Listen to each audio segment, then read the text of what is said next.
Nearby, a man sat alone at a small table in the lobby cafe.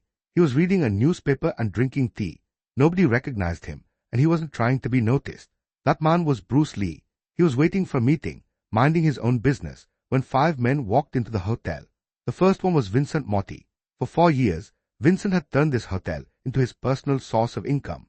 Every month, he would show up and collect a payment from the manager, who handed it over in silence.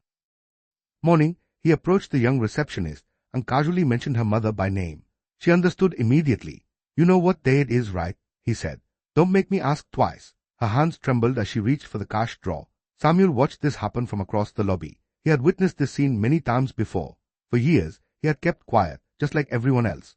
Before she passed away, his wife Ruth had asked him to stay out of trouble and come home safe. He had kept.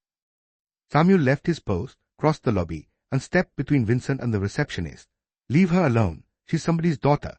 The hotel fell completely silent. Vincent turned his gaze to the old man. Without warning, he slapped Samuel across the face.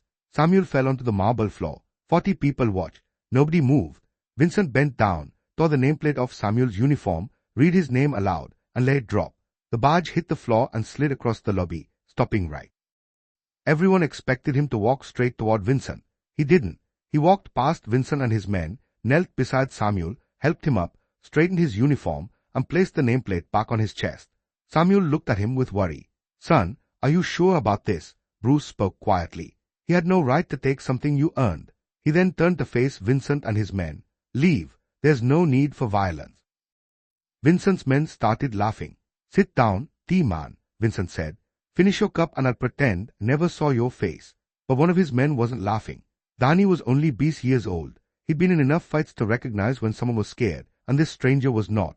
His hands were relaxed, his breathing was calm, and he didn't step back. "Boss," Danny muttered, "something off about this guy." Vincent ignored him. The receptionist had quietly alerted the police. They were on there.